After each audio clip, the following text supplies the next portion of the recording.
we have had many veterans who were just unable to do their lives. We've had people who had a gun in their mouth the week before. We've had tragic cases. And in some cases, they were unable to be spouse. They were unable to be child to their own parent. They were unable to be a parent, work in their chosen vocations. They were unable to be part of a community. Such is the nature of these diseases. The program that we've been talking about is the FIRST program. And it is something that we see as directly beneficial in a long-term way for people whose lives do not have any further interaction with horses.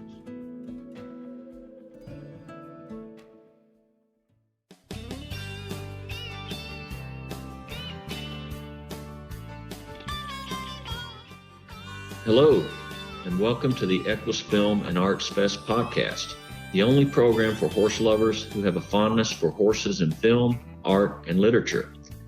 Each week, we will have interesting conversations with equestrian filmmakers, artists, and authors from around the world, discussing the nature and challenges as well as the triumphs of creating their work. Ready to talk horses and film and the arts? Here's your host, Julianne Neal, along with Lisa Dearson, Festival founder and director.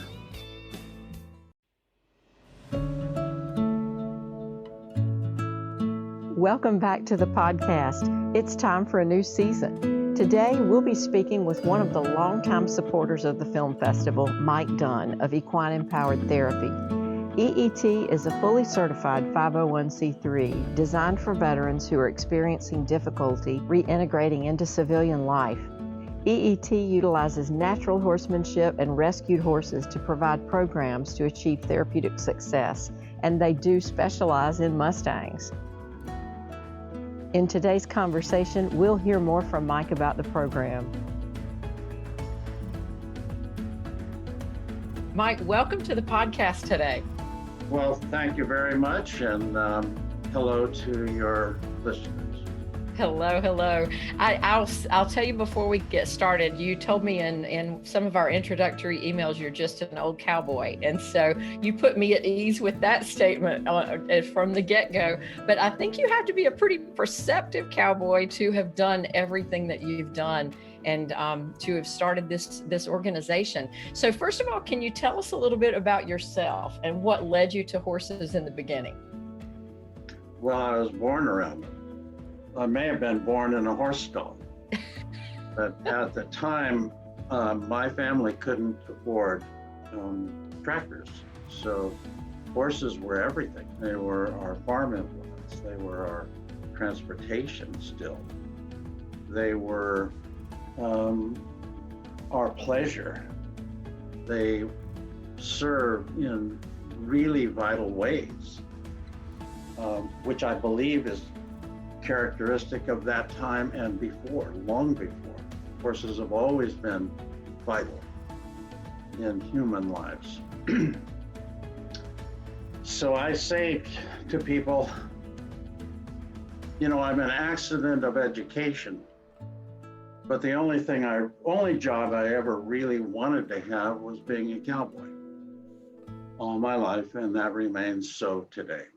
I was kind of adopted by the biggest animal in the Salt Lake City area, a massive horse named Chief. And he adopted me as a tiny little boy, and he just looked after me, and that was that, So I've done a lot of stuff. I've done a little rodeo. Been around them all my life.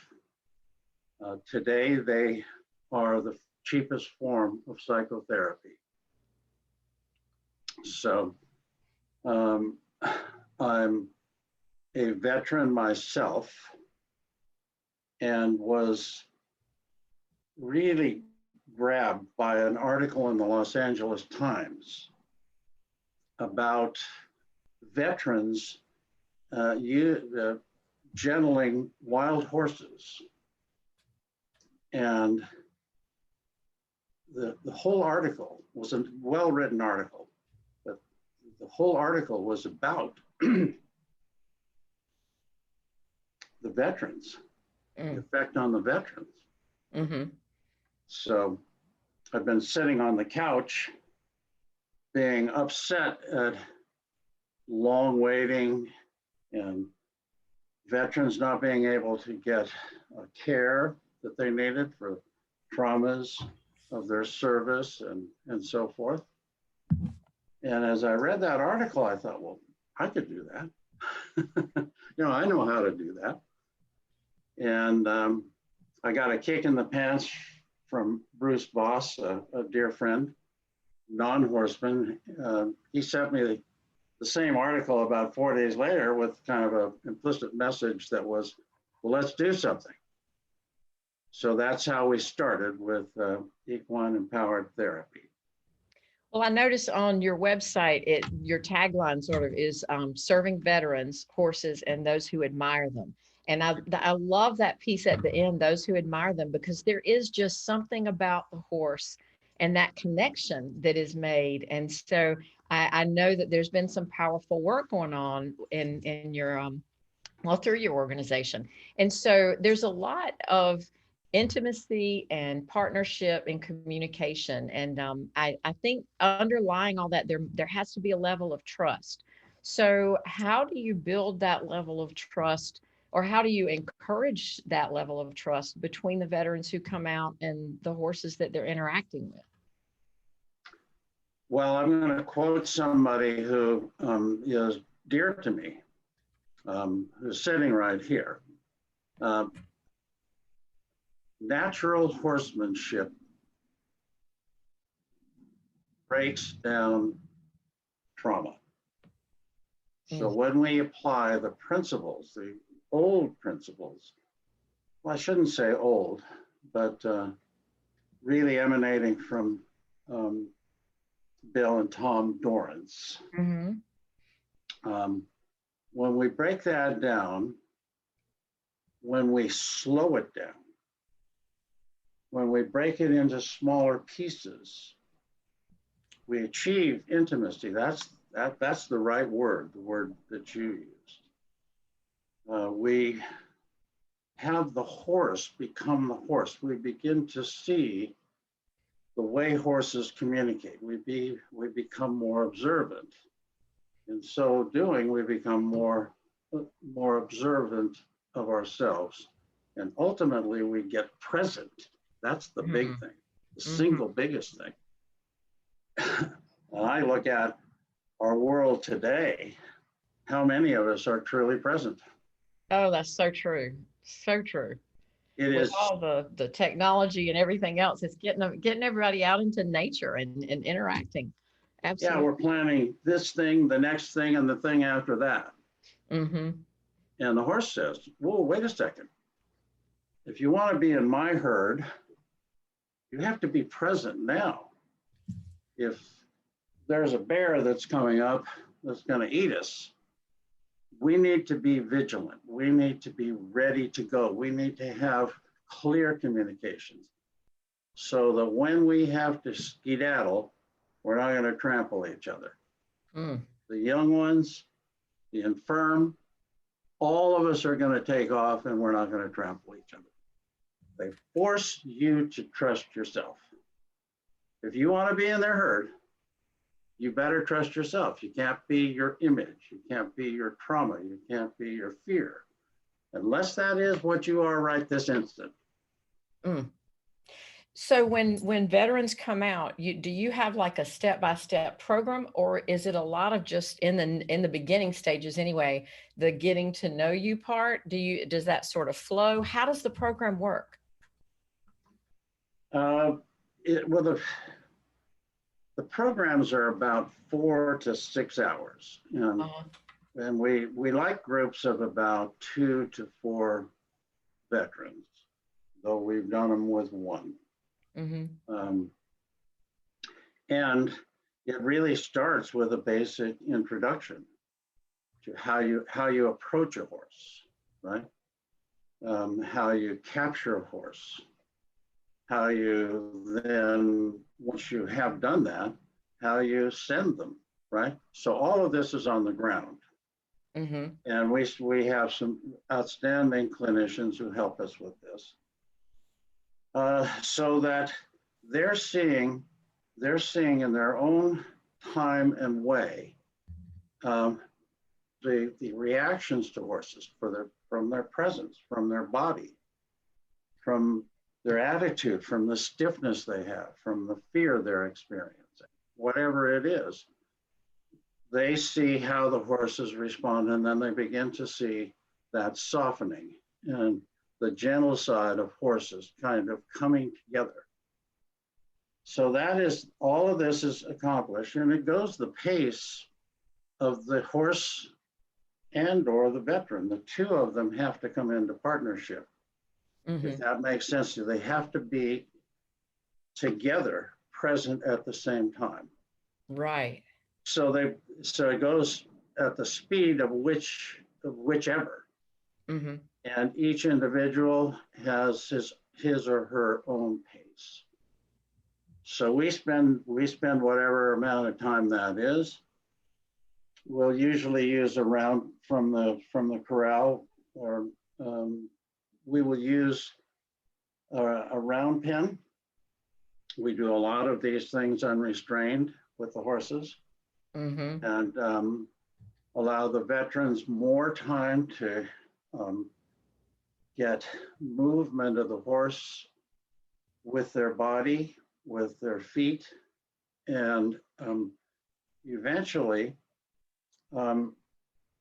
have touch and feel are Mm-hmm. major things, as you know, in natural horsemanship. It goes with sense.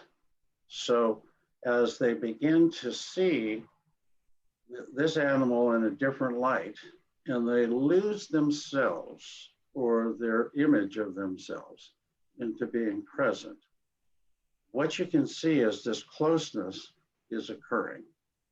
The horse is inquisitive at first, and then, gradually comes together. And that is where the miracle power occurs. That power moment occurs right then, right? And we see trembling knees and tears. It's amazing when that moment of presence and trust, self-trust, occurs. And then the reciprocation, and then together. Mm. That's so special. Even just hearing you describe it, those kind of moments, like you say, they're life-changing. And I know your mission is to provide occupational therapy, and you partner with ranches and rescues and that sort of thing in your area. But does everybody see that same, like you're describing those moments that are incredibly special? Can everybody else see it, or you can tell it, but can everybody else tell it when they're watching? Well, we don't, it is very intimate. Okay. It's very intimate. So we don't have spectators, but we do have people who, even very experienced horse people, Mm-hmm. we become complacent. I Right. become complacent. You don't notice it. You go out there with a load of trouble, and you come to the horse, and the horse says, well, what are we doing today? And a deep breath, and then, okay, yeah, I got you.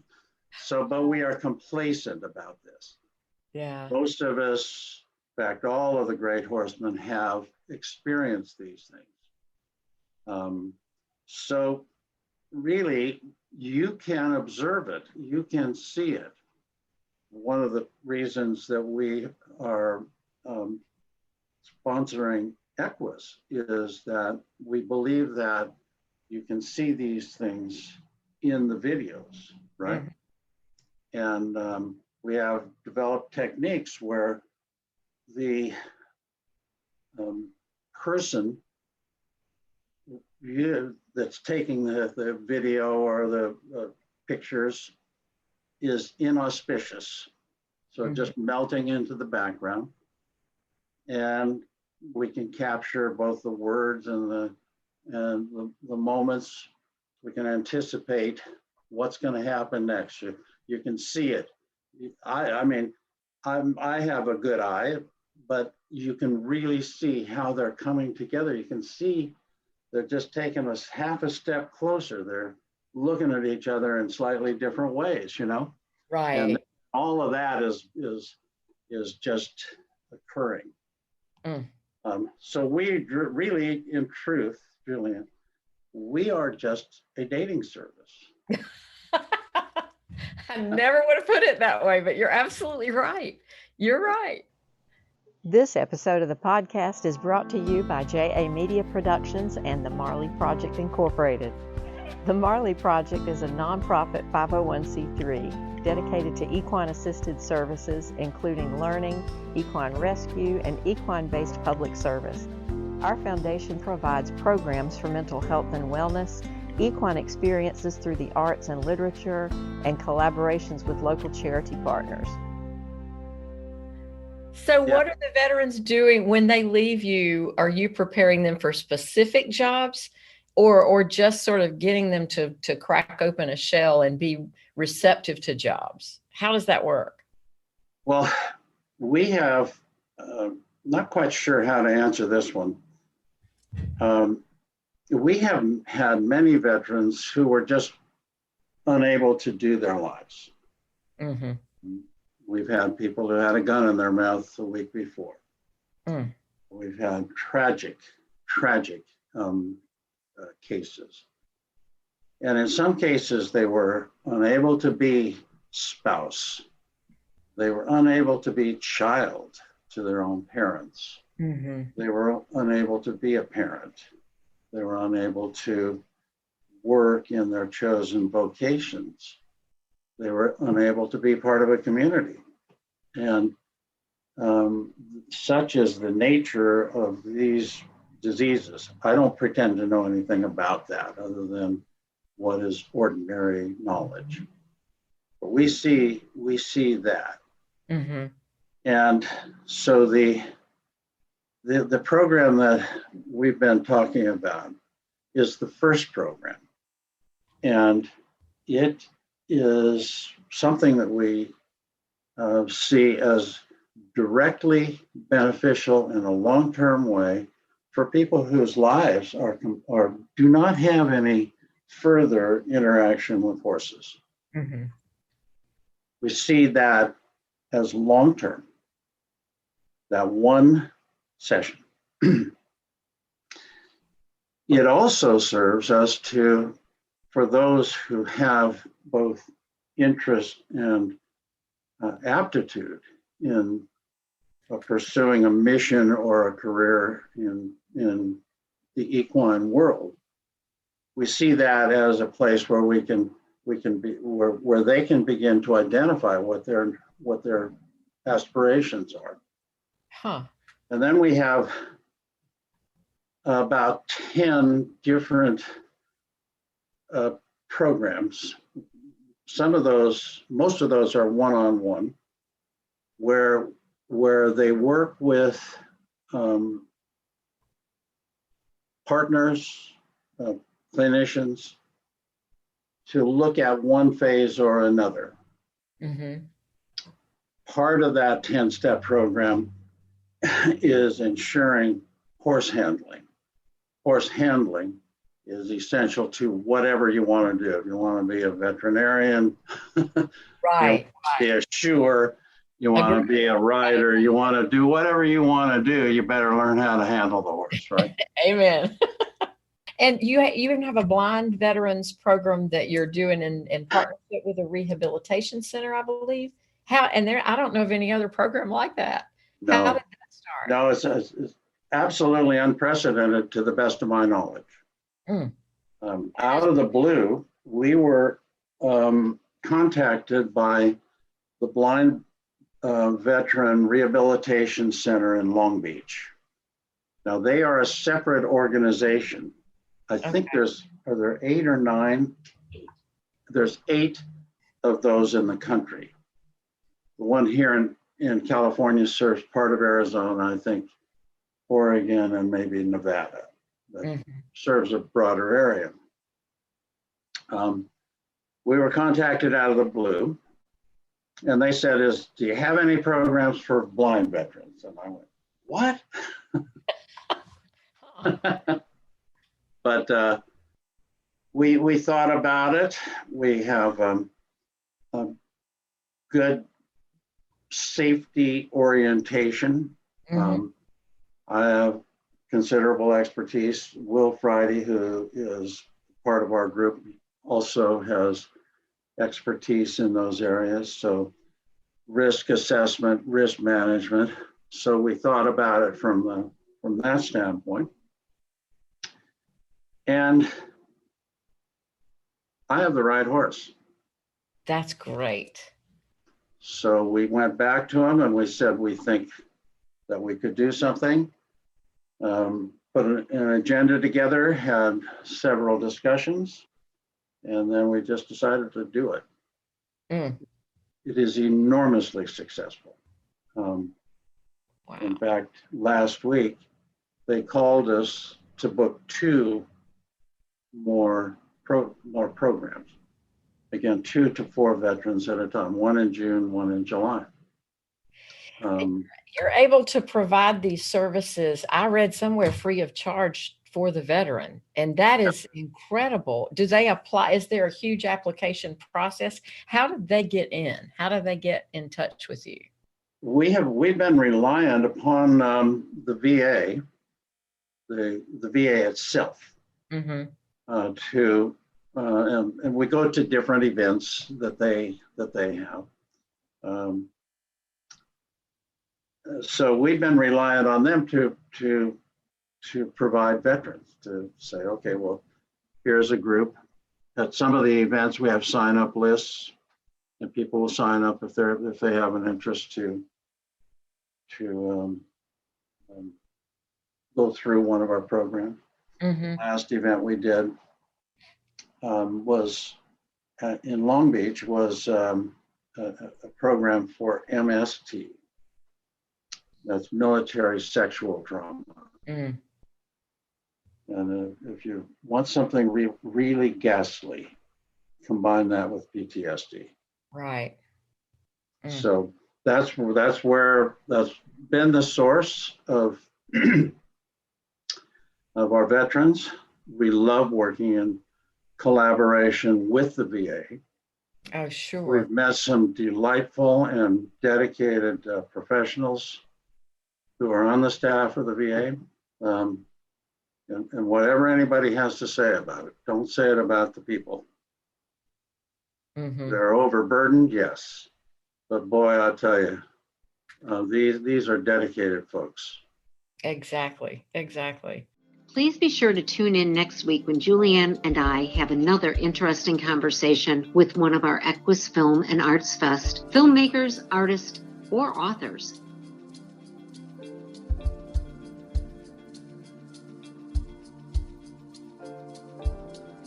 I just have to ask you personally, though. I know every cowboy has a particular horse. It sounds like you have quite a few that are in your program. Which horse would you say is your special horse? Do you have one of your own that Without a doubt. tugs your heartstrings? Without a doubt. Rags. Tell me about Rags. Well, he is the best horse I've ever been around in my life, and I covers quite a few horses. He was on the big rodeo circuit. So Madison Square Gardens, and he won money in 4 events: team roping, barrel racing, individual roping, and he just is he is absolutely athletic and talented. He has taught all of my grandchildren, and they all, like me, They all were on horses when they were in diapers. When you get one of those horses that you know you can put that grandbaby on, yeah, he's a keeper. He's But definitely. he's the one that I knew would not be spooky at the equipment that the blind veterans have, you know? Right. And sure enough, the first group gets out of they were transported by one of the therapists. They get out of the car. And the first thing they do is open the trunk and pull out a wheelchair. And I thought, oh my God, you know, he's never seen a wheelchair. Uh-huh. So we took him and we introduced Rags to a wheelchair and to the canes and the other equipment that they had. Uh-huh. And he just melted them. He melted everybody, you know. So yeah, he's the one. Mm-hmm. I've been in the Los Angeles County Sheriff's Department in their mounted posse as a volunteer for 15 years. And I'm telling you right now, I put him up against any horse in the state of California Mounted Officers Association. And recently I had a hip replacement. And so I was kind of gimpy and walking with a cane and stuff, and was happy to be out with the horses. We were doing a little event, and I was sitting in the middle of the round pen on a boarding, you know, the boarding step. Mm-hmm. And I just had him wandering around, and he came over. Yeah, he sees me with a cane. He came over. He knocked my hat off, so just gently, so that he could drop his head between my body and the cane. Oh God! And there he stood for 45 minutes while we were doing this program. Wow! Just nobody's going to mess with my boy. It's thrilling to me to speak with you about your work, because I can see so many ways that other people are going to be really excited about it, really excited. So can I take that to mean that you will come to the festival and travel around as best you can? Yeah, that's what I was thinking, is that I would just come and wander around, you know? I think that's a great idea.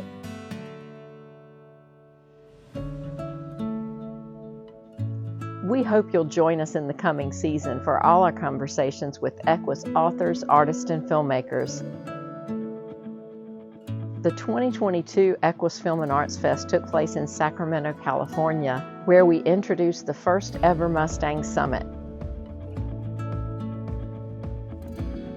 In our upcoming podcast and web chats, we'll hear from not only our Equus authors, artists, and filmmakers, but also some of the tip trainers and other Mustang enthusiasts who participated in the festival. We hope you'll join us.